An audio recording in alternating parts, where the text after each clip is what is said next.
They didn't know they were being recorded until it was already too late, when investigators discovered a box filled with dozens of unmarked cassette tapes, each labeled only with a date. They thought it was just forgotten junk. But when they pressed play, they heard something that would haunt them forever. The voice of a man, calm, cold, asking one final question. Do you have any last words? In the early 1990s, a wave of disappearances swept through the Midwest. Men and women from different cities, backgrounds, and ages, gone without a trace. There were no bodies, no signs of struggle, only a pattern the police refused to admit existed. At first, no one connected the dots. The missing weren't all from the same area. They didn't know each other. And yet, every one of them vanished near a rest stop between midnight and 3 a.m. The media barely covered it. The FBI claimed there was insufficient evidence of a serial offender. But one detective, Laura Jensen, refused to let it go. In 1997, during a raid on a rundown cabin deep in the woods of Missouri, police were expecting to find a drug lab. Instead, they found what would later be described as an audio graveyard. A room, soundproofed with mattress foam, a chair bolted to the floor, a microphone suspended from the ceiling, and shelves stacked with cassettes. 117 tapes, 117 victims, each tape exactly 5 minutes long. Each one, a recording of someone's final moments. The killer never appeared on the tapes, only his voice. He never screamed, never raged. He asked simple, chilling questions. Why do you think you were chosen? Who will miss you? Do you believe in forgiveness?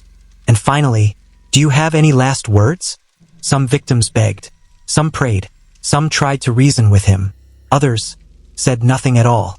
The press called him the Whisperer, but authorities never revealed his real name, even after they found him. Yes, they found him, dead, hanging in the recording room, a headset still clamped to his ears.